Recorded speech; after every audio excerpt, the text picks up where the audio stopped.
আমাদের cabinet meeting সম্পন্ন হয়েছে এবং কিছু সিদ্ধান্ত যা গ্রহণ করা হয়েছে আপনাদের মাধ্যমে সেগুলো আমরা রাজ্যের জনগণকে অবগত করতে চাইছি। Cooperative Department proposal for filling up of 97 non-vacant post of auditor, cooperation, investigator, cooperation, statistical investigator, cooperation on fixed pay basis through GRBT regarding আমাদের 97 খানা 97 পোস্ট কোঅপারেটিভ দপ্তরের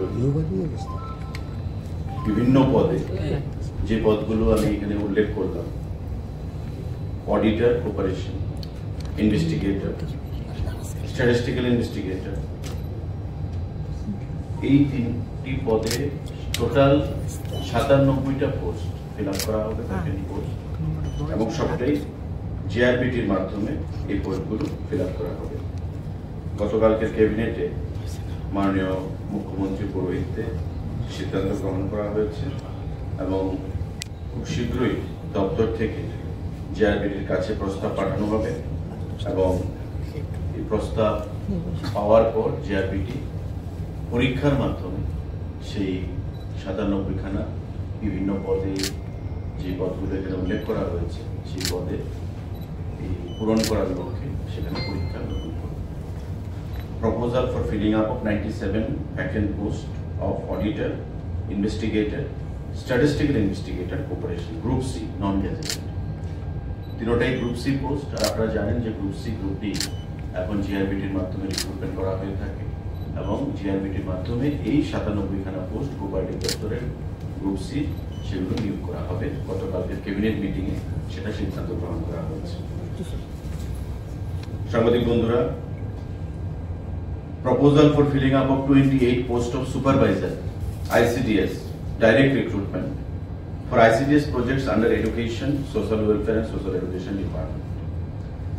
আমাদের বর্তমানে 57 খানা বা 57টি ICDS প্রজেক্ট রয়েছে সারা ত্রিপুরা রাজ্যে এবং সেই ICDS প্রজেক্টগুলো সিডিপিউর মাধ্যমে নিয়ন্ত্রণ হয়ে থাকে। সিডিপিউর অধীন ICDS সুপারভাইজাররা রয়েছে যারা সমাজ কল্যাণ দপ্তরের অধীন বিভিন্ন প্রজেক্টগুলোকে সুসংগতভাবে জনতার মাঝখানে নিয়ে যাওয়ার জন্য কাজ করে এবং সেই সমাজ কল্যাণ দপ্তরের অধীন গতকাল ক্যাবিনেট মিটিংয়ে 28 পোস্ট অর্থাৎ 28 খানা post of supervisor ICDS direct রিক্রুটমেন্টের মাধ্যমে সেটা করা হবে এবং টিপিএসসি পাবলিক সার্ভিস কমিশন সে পরীক্ষা গ্রহণ করবে। খুব শীঘ্রই টিপিএসসির কাছে সেই প্রস্তাব পাঠানো হবে দপ্তরের তরফ থেকে। 28 খানা post supervisor under ICDS, social welfare department. গতকালকের ক্যাবিনেট বৈঠকে সেই সিদ্ধান্ত গ্রহণ করা হয়েছে। সাংবাদিক বন্ধুরা, আমাদের proposal for creation and filling up of 14 new technical posts, namely civil engineer, mechanical engineer, electrical engineer, and public health engineer under municipal technical service towards government reforms, SASKI 2025-26. আমাদের আরবান দপ্তরের অধীন 14 খানা পোস্ট বিভিন্ন পদে civil engineer, mechanical engineer, electrical engineer and public health engineer, total 14 খানা post সেখানে creation করা হয়েছে এবং সেই পোস্টগুলোকে ফিল আপ করার অনুমতি সেখানে প্রদান করা হয়েছে আরবান দপ্তরের অধীনে। এখানে আমাদের এই নতুন যে পোস্ট তৈরি হলো এবং সেগুলোকে নিয়োগ করার জন্য 14 খানা পোস্টে সিভিল ইঞ্জিনিয়ার, মেকানিক্যাল ইঞ্জিনিয়ার, আমাদের পাবলিক হেলথ ইঞ্জিনিয়ার এবং ইলেকট্রিক্যাল ইঞ্জিনিয়ার এইগুলো নিয়োগ করা হবে আরবান দপ্তরের অধীন পৌর পরিষদের বিভিন্ন কাজ সেখানে তদারকি করার জন্য। গতকালকের ক্যাবিনেট বৈঠকে সেই সিদ্ধান্ত গ্রহণ করা হয়েছে। Proposal for engagement of 8 faculty members and supporting staffs on contract basis in Tripura Film and Television Institute, TFTI. এখানে 8 জন staff, faculty members and supporting staffs contract basis Tripura film and television institute, যেটা আইসিএ দপ্তরের অধীন রয়েছে, তাতে নিয়োগ করা হবে। এবং যে পদেগুলো নিয়োগ করা হবে ফ্যাকাল্টি মেম্বারগুলো, তারা হচ্ছে 1 associate professor screen acting, 1 associate professor film and video editing, 1 editor cum demonstrator, 1 academic coordinator, 1 senior technical officer maintenance and IT, 1 attendant for editing media lab, 1 attendant for screen acting, and 1 sound recording and mixing engineer come demonstrator. এই 8খানা faculty members and supporting staff তারা কাজ করবে Tripura film and television ইনস্টিটিউটে। এবং আপনারা জানেন যে 2022 সালে Tripura film and television institute আইসিএ দপ্তরের অধীন পথ চলা শুরু করেছে। উদ্দেশ্য ত্রিপুরা রাজ্যের ছেলেমেয়েরা যারা ফিল্ম লাইনে পড়াশোনা করতে চায় তাদেরকে উৎসাহ প্রদান করা এবং প্রারম্ভিকভাবে বিভিন্ন সার্টিফিকেট কোর্সের মাধ্যমে এই ফিল্ম ইনস্টিটিউট তার যাত্রা শুরু করে এবং বর্তমানে ধীরে ধীরে ধীরে এই ফিল্ম ইনস্টিটিউট তার যে প্রচার প্রসার এবং তার পরিকাঠামোগত উন্নয়ন সেদিকে সেখানে নজর দিয়েছে। এবং তারই অঙ্গ হিসাবে আমাদের এই 8খানা faculty members and supporting staff এই ত্রিপুরা ফিল্ম অ্যান্ড টেলিভিশন ইনস্টিটিউটে সেখানে এঙ্গেজ করার জন্য কন্ট্রাক্ট বেসিস আমাদের ক্যাবিনেটে সেই প্রস্তাব আসে এবং মাননীয় মুখ্যমন্ত্রীর পৌরোহিত্যে সেই ক্যাবিনেট সেই প্রস্তাবকে সম্মতি দিয়েছে। সাংবাদিক বন্ধুরা, proposal for opening of 190 new anganwadi centre Tripura Rajya in convergence of Shaksham Anganwadi and Poshan 2 with Dharti Aba Janjati Gram Utkarsh Abhiyan. আমাদের যে অঙ্গনবাড়ি সেন্টারগুলো রয়েছে তাতে আরো শক্তিশালী করার জন্য আমরা জানি অঙ্গনবাড়ি সেন্টারগুলোতে গ্রামীণ যে শিশুরা তাদের সাথে যুক্ত রয়েছে এবং তাদেরকে সুষম আহার, পড়াশোনা সেগুলোর মাধ্যমে কিভাবে আরো সামনের দিকে এগিয়ে নিয়ে যাওয়া যায় সেই বিষয়ে সমাজ কল্যাণ দপ্তরের অধীন এই অঙ্গনবাড়ি সেন্টারগুলো কাজ করে থাকে এবং তাকে আরো সংঘবদ্ধ করার উদ্দেশ্যে এই সিদ্ধান্তগুলো গ্রহণ করা হয়েছে। 119খানা অঙ্গনবাড়ি সেন্টারকে আরো নতুনভাবে তৈরি করা এবং creation and filling up of 119 posts of Anganwadi workers and 190 posts of Anganwadi helpers. এই যে 119টা নতুন অঙ্গনবাড়ি সেন্টার খোলা হবে তার জন্য সেম নাম্বার অঙ্গনবাড়ি হেল্পার এবং অঙ্গনবাড়ি ওয়ার্কার্স সেখানে নতুন পোস্ট ক্রিয়েশন এবং ফিলিং আপের সিদ্ধান্ত গ্রহণ করা হয়েছে। অর্থাৎ এই অঙ্গনবাড়ি সেন্টার যে নতুন করে খোলা হবে তাতে হেল্পার এবং ওয়ার্কারের অভাবে যাতে কোনো ধরনের কাজ ক্ষতিগ্রস্ত না হয় তার জন্য সোশ্যাল ওয়েলফেয়ার এবং সোশ্যাল এডুকেশন ডিপার্টমেন্টের তরফ থেকে এই 119 জন অঙ্গনবাড়ি ওয়ার্কার এবং হেল্পার নিয়োগ করা হবে, পোস্ট ক্রিয়েট করা হয়েছে, ফিলিং আপের অনুমোদন দেওয়া হয়েছে এবং এই নতুন 119খানা যে নতুন অঙ্গনবাড়ি সেন্টার খোলা হবে তাতে সেম নাম্বার অফ এই হেল্পার এবং ওয়ার্কাররা সেখানে কাজ করবে। সাংবাদিক বন্ধুরা, আরেকটা গুরুত্বপূর্ণ সিদ্ধান্ত, proposal for upgradation of Tripura institute of technology as state university, namely Tripura government technical university. আমাদের টিআইটি যেটা রয়েছে বর্তমানে ত্রিপুরা ইনস্টিটিউট অফ টেকনোলজি, তাকে উন্নীত করে আমাদের ইউনিভার্সিটিতে টেকনিক্যাল ইউনিভার্সিটি রূপে সেখানে রূপ দেওয়া হচ্ছে। এই সিদ্ধান্ত সেটা গ্রহণ করা হয়েছে এবং প্রাথমিকভাবে যে পলিটেকনিক ইনস্টিটিউটগুলো রয়েছে আলোচনা হবে, আলোচনার মাধ্যমে এই টেকনিক্যাল ইউনিভার্সিটির আন্ডারে পলিটেকনিক ইনস্টিটিউটগুলোকে আনার চেষ্টা হবে এবং টেকনিক্যাল এডুকেশনকে যাতে আরো মানুষকে উৎসাহ প্রদান করা যায়, যুবকদেরকে, ছাত্রদেরকে, তার জন্য এই state university, namely Tripura government technical university টিআইটিকে তাতে উন্নীত করা হচ্ছে। এটা গুরুত্বপূর্ণ সিদ্ধান্ত গতকাল এটা প্রদান করা নেওয়া হয়েছে মাননীয় মুখ্যমন্ত্রীর নেতৃত্বে ক্যাবিনেট বৈঠকে। সাংবাদিক বন্ধুরা, proposal for upgradation of women's college as state university, namely Tripura Government Women's University. আমাদের রাজ্যে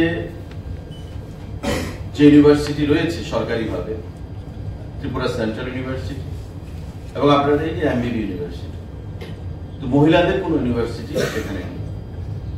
তাই যে ওমেন্স কলেজ রয়েছে সেই কম্পাউন্ডে, সেই ক্যাম্পাসে তাকে ইউনিভার্সিটিতে উন্নত করে তাকে ত্রিপুরা গভর্নমেন্ট ওমেন্স ইউনিভার্সিটি হিসাবে নাম দেওয়া হচ্ছে এবং নিশ্চয়ই তাতে আগামী দিনে শিক্ষা ব্যবস্থা রাজ্য সরকারের যে ঢালাও পরিবর্তনের যে প্রচেষ্টা তা আরো সমৃদ্ধশালী হবে, শক্তিশালী হবে এবং মহিলাদেরকেও সম্মানের ক্ষেত্রে রাজ্য সরকারের যে বিভিন্ন বলিষ্ঠ পদক্ষেপ, সেই পদক্ষেপের মধ্যে একটা হিসাবে এটা গণ্য করা হবে।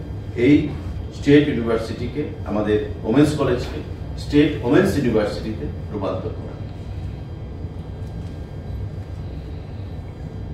সাংবাদিক বন্ধুরা,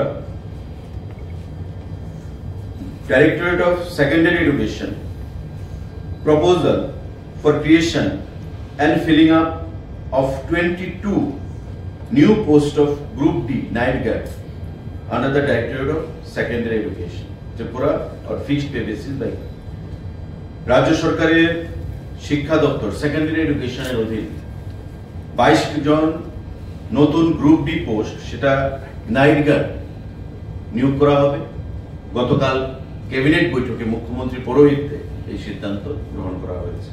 22 জন night guard group D post শিক্ষা দপ্তর সেকেন্ডারি এডুকেশনের অধীন নিয়োগ করা হবে। ক্যাবিনেট তার মঞ্জুরি প্রদান করেছে। সাংবাদিক বন্ধুরা, আপনারা জানেন যে 2021 সালে আমাদের ত্রিপুরা জার্নালিস্ট পেনশন একটা স্কিম চালু করা হয়েছিল আইসিডি দপ্তরের তরফে এবং এই স্কিম চালু হওয়ার পর সাংবাদিকতা পেশার মাধ্যমে যারা অবসরপ্রাপ্ত হয়েছেন, রিটায়ারমেন্টে গেছেন, তাদেরকে মান্থলি 10,000 টাকা করে পেনশনের ব্যবস্থা করে দেওয়া হয়। গতকাল ক্যাবিনেট বৈঠকে proposal to accord approval of Tripura journalist pension first amendment scheme 2025, অর্থাৎ নাম্বারটাকে আরো বৃদ্ধি করতে চাইছে সরকার, যে পেনশন অবসরপ্রাপ্ত সাংবাদিক বন্ধুরা পেয়ে থাকেন তার সংখ্যাটা বৃদ্ধি করতে হবে এবং অ্যামেন্ডমেন্টের মাধ্যমে সেই স্কিমটাকে আরেকটু সিম্পলিফাই করার সেখানে প্রচেষ্টা নেওয়া হয়েছে।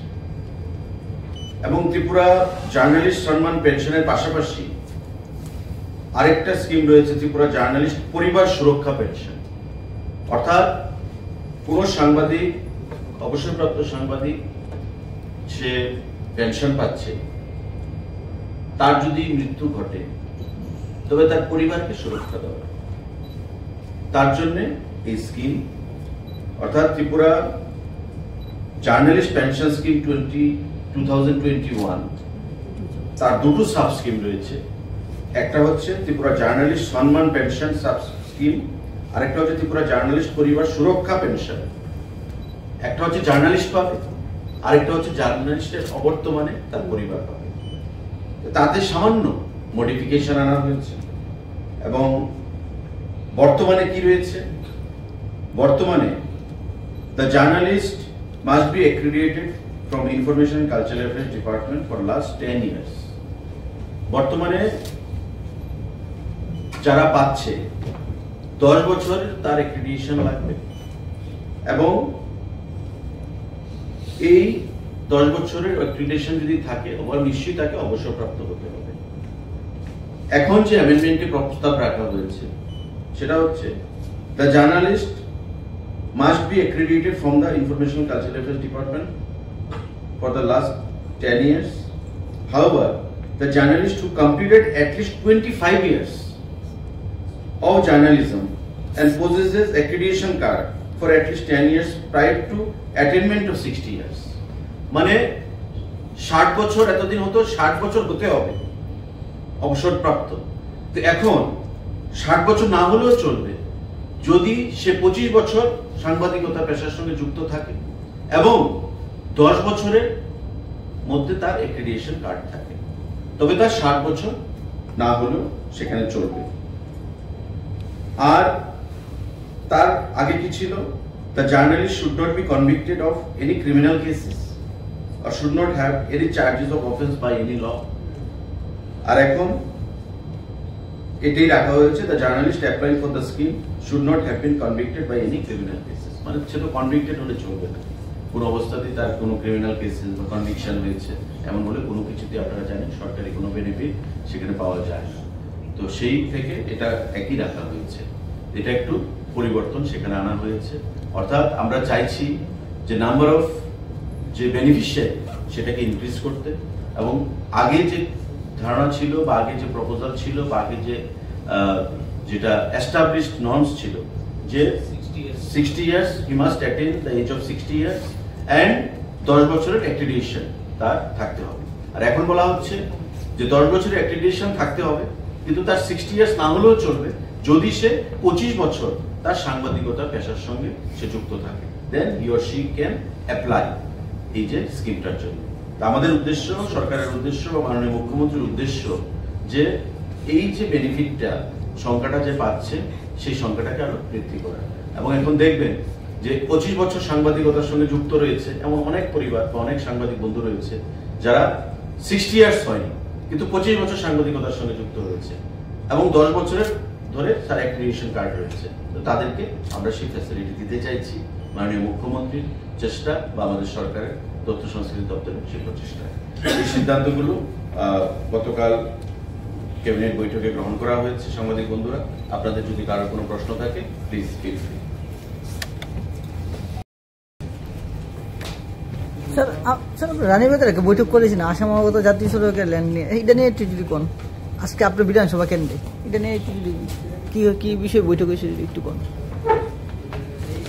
দেখুন, চম্পকনগর থেকে রানীরবাজার হয়ে মেঘলিপাড়া হয়ে যে ন্যাশনাল হাইওয়ের কাজ চলছে তা বাইপাসের সঙ্গে কানেক্ট হচ্ছে। এতে করে রানীরবাজার পৌর পরিষদের উপর যে রাস্তা ন্যাশনাল হাইওয়ে সেটা বাদ যাচ্ছে বা যাচ্ছে। অর্থাৎ চম্পকনগর থেকে নলগড়িয়া হয়ে আমাদের রানীরবাজার যে ফায়ার স্টেশন, সে ফায়ার স্টেশনের বাদিক ঘেঁষে আসামপাড়া হয়ে মেঘলিপাড়া চা বাগান দিয়ে বাইপাসের সঙ্গে কানেক্ট হচ্ছে এই যে প্রপোজড ন্যাশনাল হাইওয়ে। এতে করে রানীরবাজারের মানুষের মধ্যে একটা খুব বিক্ষোভ দীর্ঘদিন ধরে রানীরবাজার পৌর পরিষদের মানুষ এবং আমি এলাকার জনপ্রতিনিধি হিসাবে আমাকে সেখানে বলা হয়েছিল ব্যাপারটা দেখার জন্য। মাননীয় মুখ্যমন্ত্রীর সঙ্গে যখন আমি আলোচনা করি তখন অলরেডি সেই প্রপোজাল পাস হয়ে গেছে এবং দিল্লিতে ডিপিআর তৈরি করার কাজও হয়ে গেছে, টেন্ডারের কাজও হয়ে গেছে, কাজও শুরু হয়ে গেছে। আমি ধন্যবাদ জানাবো মাননীয় মুখ্যমন্ত্রীকে এবং আমাদের সড়ক পরিবহন মন্ত্রী কেন্দ্রীয় সরকারের নীতিন গাডকারিজি যে আমাদের আরেকটা প্রস্তাব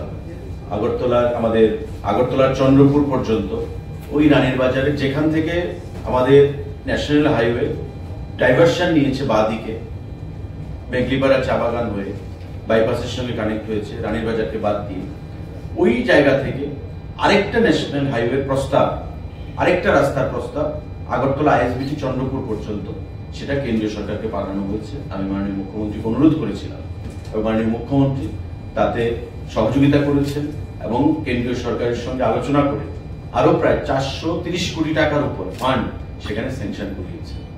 তো সেই বিষয়ে আজকে আমাদের মিটিং ছিল, কারণ অনেক আপনারা জানেন প্রায় 52টার মতো টেম্পোরারি এবং পাকা বাড়ি ঘর দোকান যারা রয়েছে রানীর বাজারের ব্যবসায়ীরা সেখানে এভিক্টেড হবে।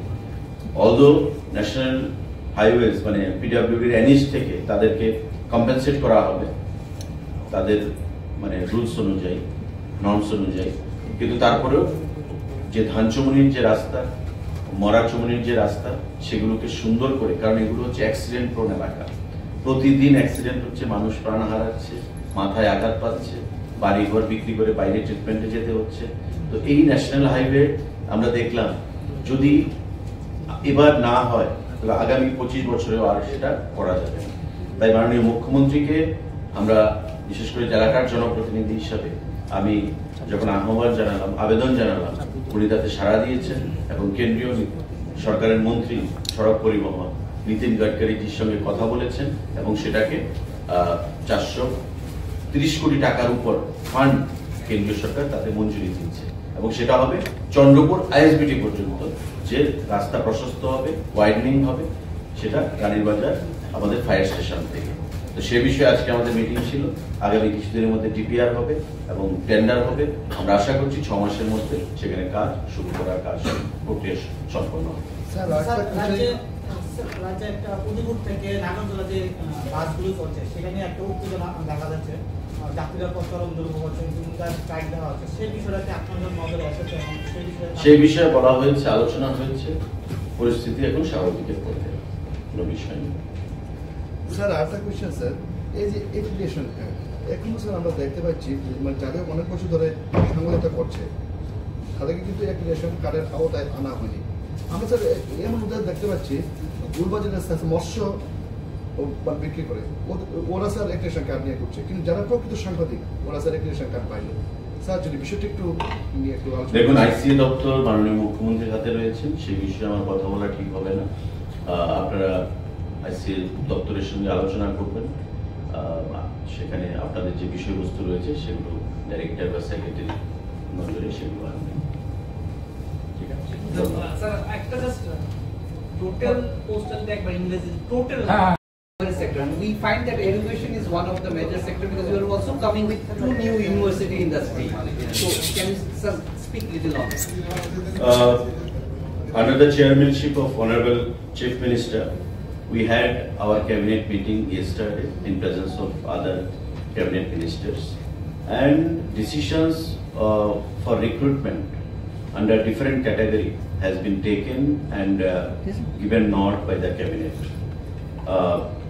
I have categorically briefed the media friends here the different category recruitment to be made in the coming times, and it is a good news for the unemployed youths of our state that more than 400 new jobs will be given in different departments like social welfare, urban development, cooperative, IC department, and already the breakup has been given to you, and all the recruitment will be made through GRBT either or TPSC, and I don't have any iota of doubt in my mind to say or declare that it has been a pro-people government which has been always kind enough to give employment in large scale to the unemployed youths, and as of now, as rightly declared by the Honorable Chief Minister, more than 19,000 government jobs have been given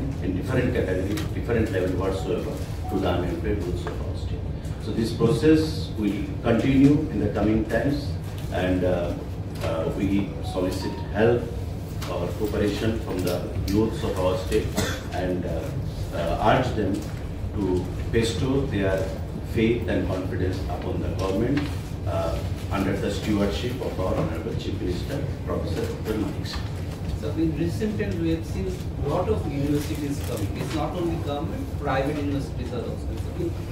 Has there been a decision on upgrading some of the? Yes, in yesterday's cabinet meeting, the crucial decision for upgradation of two universities, namely the erstwhile or formerly known TIT, Tripura Institute of Technology, will be upgraded into Tripura Technical University, because we don't have any technical university in place at present. And presently the Women's College has been decided to be upgraded as the Women's University. These two decisions have been taken under Education Department, Higher Education Department in fact, and this will affect, follow shortly. Anything else? No, sir. 119 ICTS. Oh, it will be 119 double. Two Yes. times. 238. 238 Anganwadi helper and workers.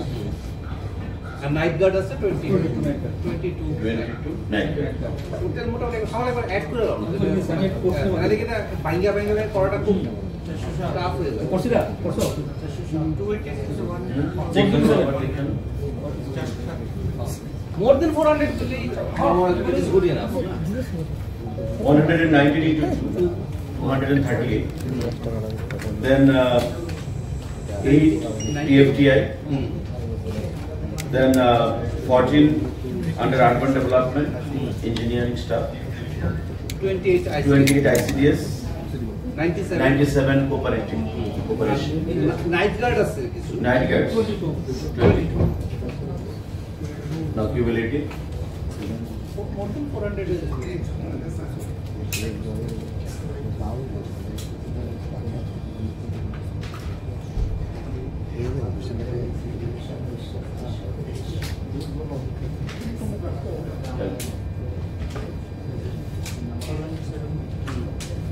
$407. More than 400.